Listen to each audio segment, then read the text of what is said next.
इसलिए बनना तो हमें था, लेकिन मैंने अपनी अध्यक्षता अपने सर संचालक श्री मोहन भागवत, डॉक्टर मोहन भागवत जी महाराज को मैंने अपना किया, क्योंकि हमको संचालकीय व्यवस्था भी करनी थी।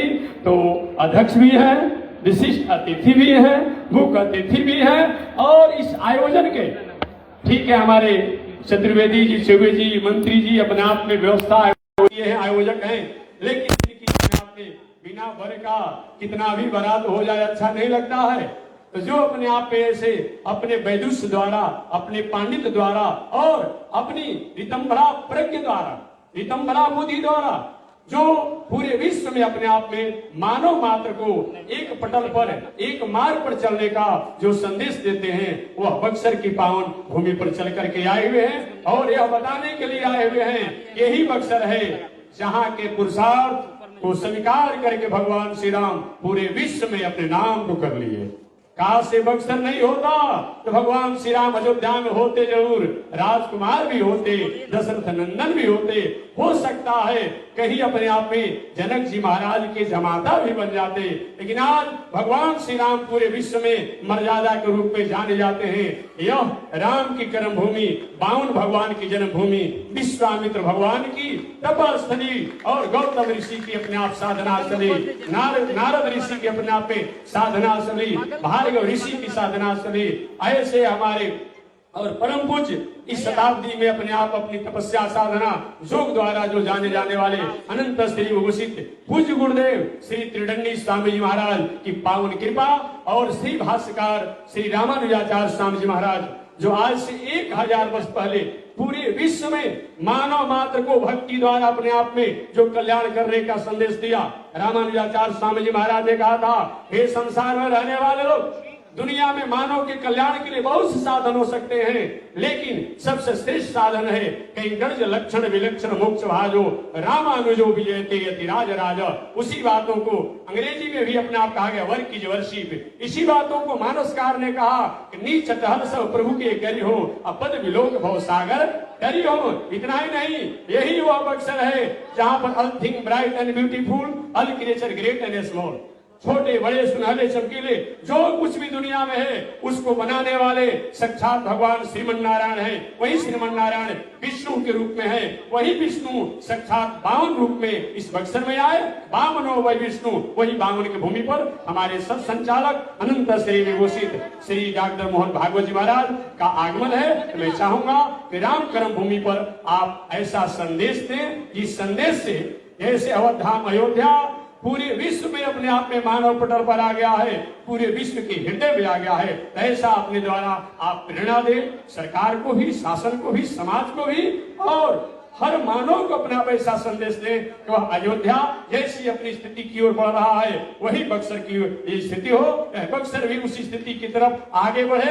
ऐसे में भगवान से मंगल कामना करते हुए और सुझाव नहीं दे सकता हूँ, बल्कि मैं सलाह दे सकता हूँ, बल्कि मैं भगवान श्री राम की कर्म भूमि है। मैं कहूंगा अगर आप चाहेंगे तो वही अपने आप में अवधाम अयोध्या, वह अपने आप में जन्मभूमि, लेकिन एक कर्म भूमि भी अपने आप में, एक पुरुषार्थ भूमि भी बक्सर वैसे ही बन जाएगी अगर आप थोड़ी सी अपने आप इस पर विचार करेंगे। तो ऐसे में चाहूंगा कि सर संचालक जी महाराज एक कर्म भूमि राम पर अपने संदेशों को दें अपनी समय के अनुसार।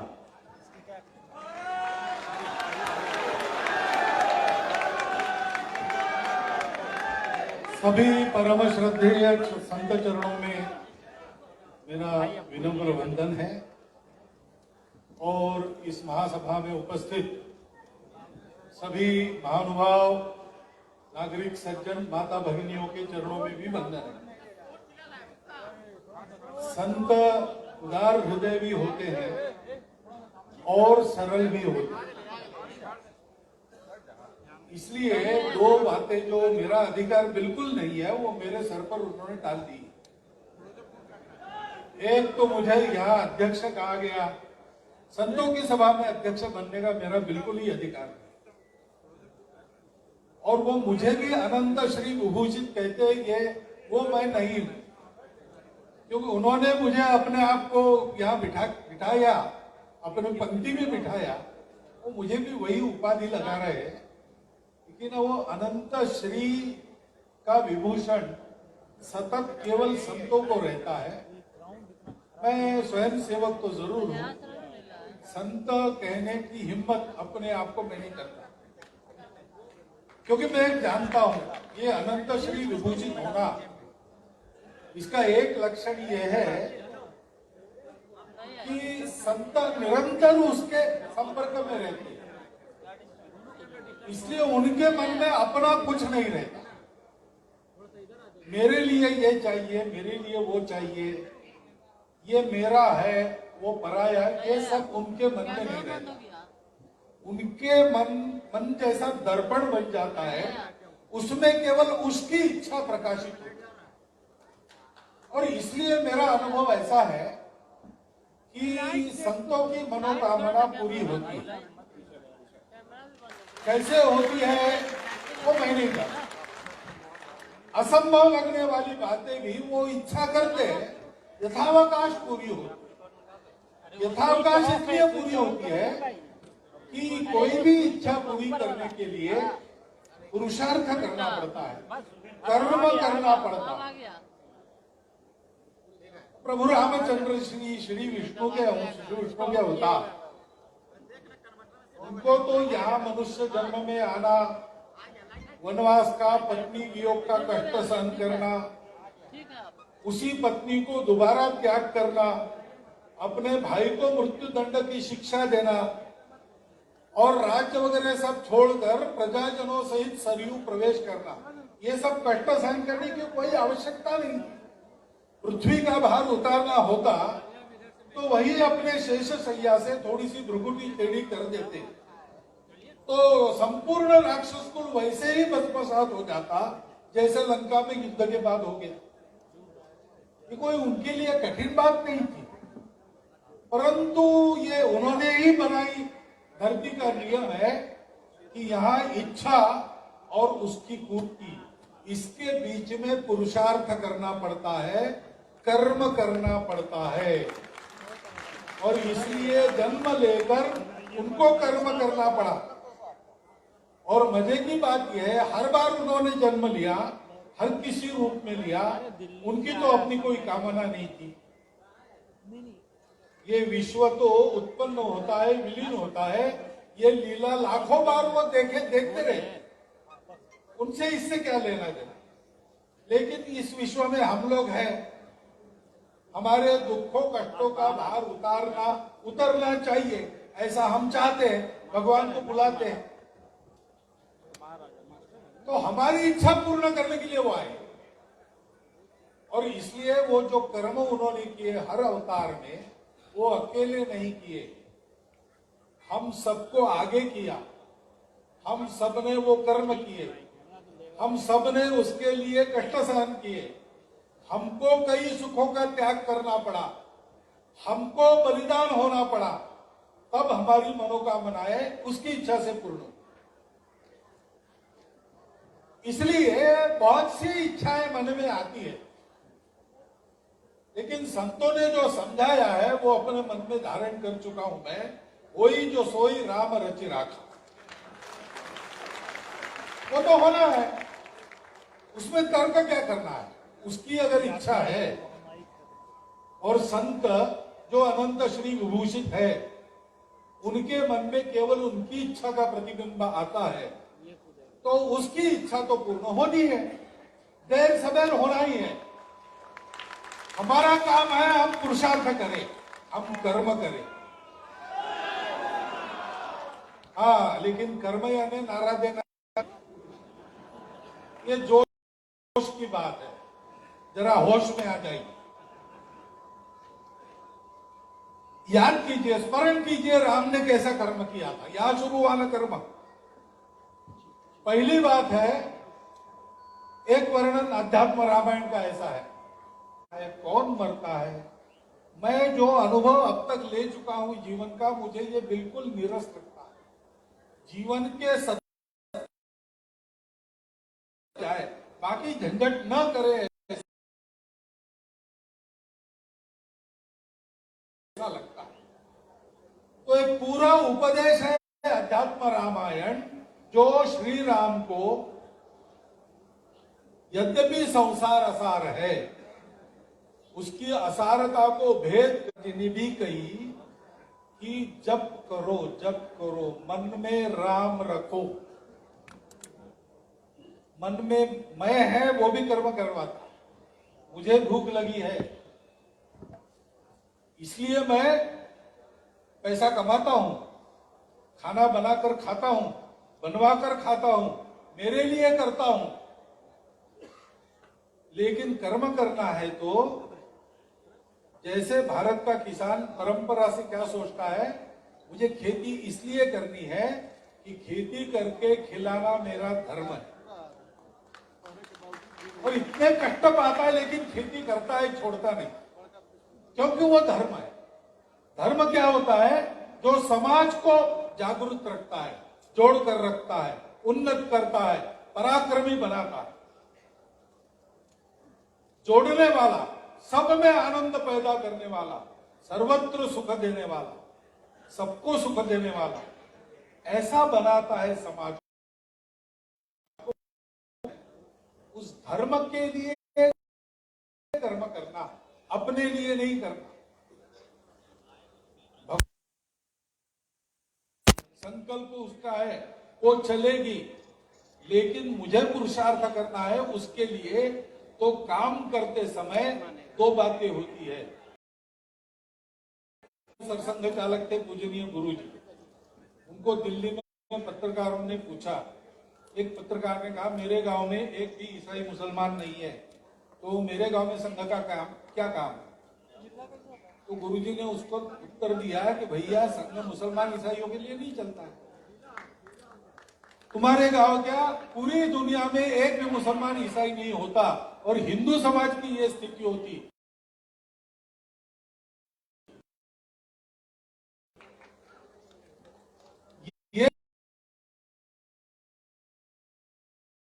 ये हम जब मन में रख के जो कर रहे वो संसार की असारता को भेद कर पार ले जाने वाला कर्म है। जब मन में रखना तो ये एक निस्वार्थ तन मन धन पूर्वक प्रत्येक क्षण करना, वो करना है, इसलिए अपने आप को ठीक रखना। आप सब घर बार त्याग कर हिमालय में चले जाओ, ऐसा नहीं कह रहा हूं।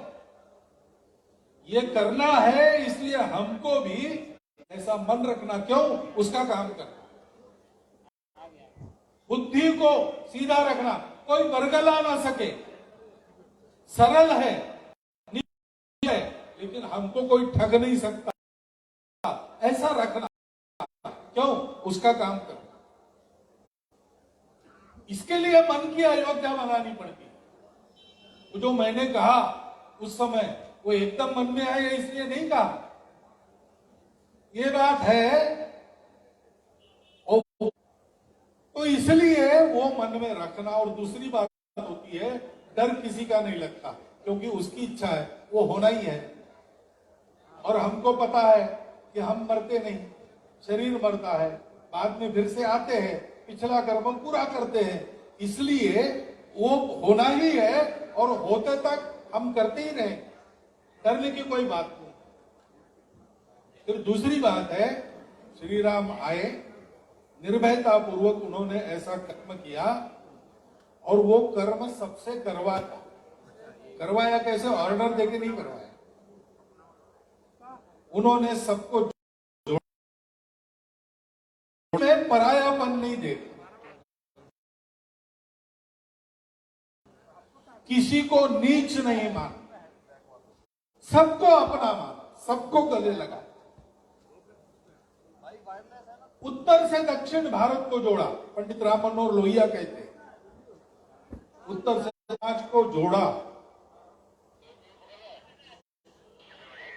समाज का आधा अंग महिलाएं, उनकी उपेक्षा नहीं की।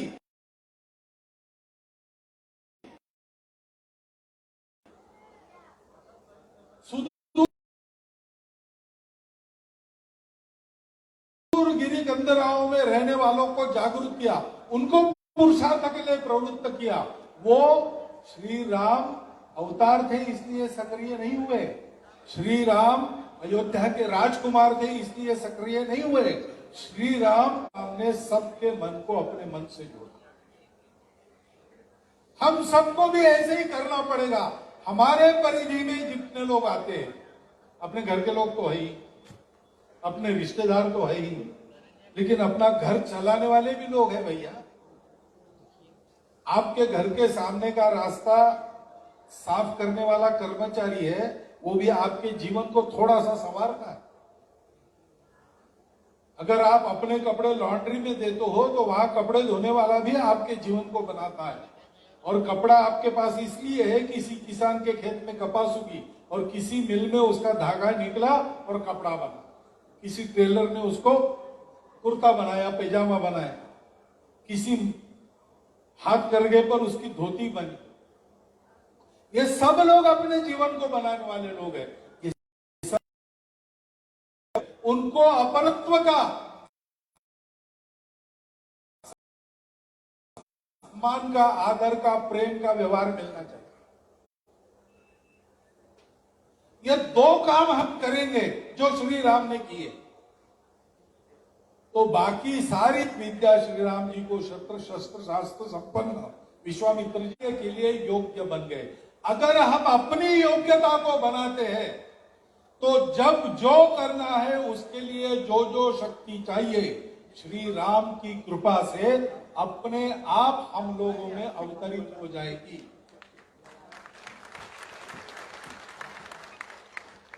विद्यावान गुनी अति चातुर राम काज करिबे को आतुर। इसलिए हनुमान जी लंका से वापस आए, सीता जी की खोज कर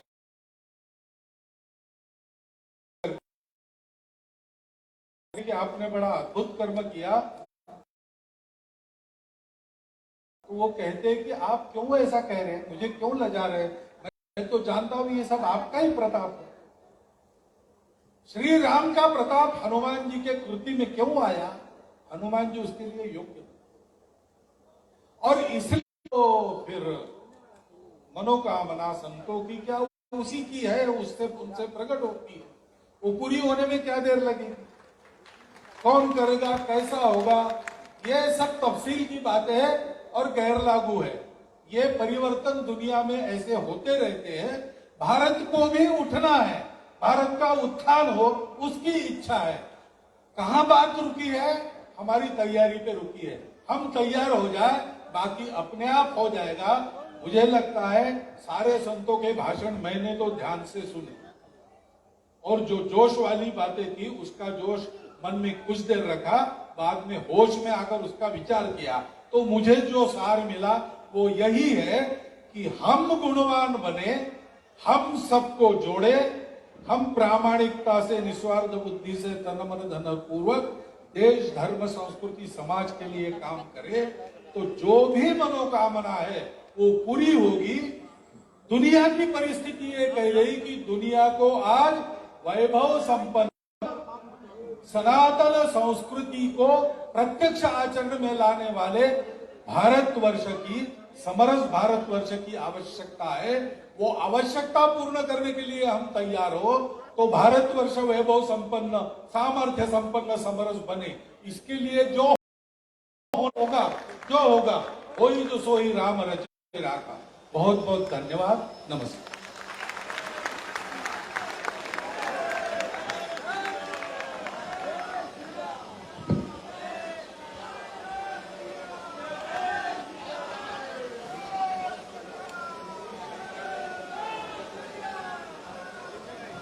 चलिए, बस इसी कड़ी में अंतिम अपने आप में धन्यवाद ज्ञापन करने के लिए आए हुए, नाम क्या बता दीजिए?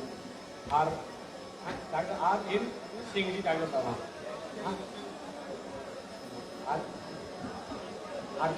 चलिए एक मिनट, इसी कड़ी में मैं चाहूंगा कि अंतर्राष्ट्रीय, राष्ट्रीय विश्व हिंदू परिषद के अध्यक्ष, विश्व हिंदू परिषद के अध्यक्ष doctor R M Singh ji का केवल परिचय नहीं,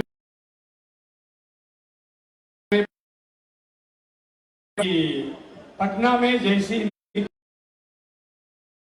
कि अपने आप हड्डी के जो भी अपने आप के लोग जानते होंगे, बहुत बड़ी समाज की सेवा में अपने आप जिनकी संकल्प है। और ऐसे मैं चाहूंगा कि इस सभा का और हमारे सर संचालक श्री डॉक्टर मोहन भागवत जी महाराज सब बहुत बहुत धन्यवाद। जय श्री राम, जय श्री राम। बक्सर की इस पावन धरती पर आयोजित इस सनातन संस्कृति समागम राम राज्य की ओर जो ये आयोजन किया गया, इस सभा में आए हुए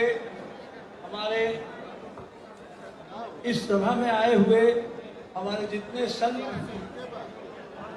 इस सभा में आए हैं, उन सबों का यशस्वी जितने भी लोग हैं सुनने वाले, सबों ने जो आज ये अमृत पान किया, इसके लिए मैं अपने सभी आदरणीय संतों को धन्यवाद देता हूँ, आभार प्रकट करता हूँ कि इस सभा में आकर के, इस समागम में आकर के आपने इस सिद्धाश्रम राम कर्मभूमि न्यास द्वारा आयोजित इस कार्यक्रम को सफलीभूत बनाया। सबसे इम्पोर्टेंट बात है कि इस कार्यक्रम में ये शुरुआत है।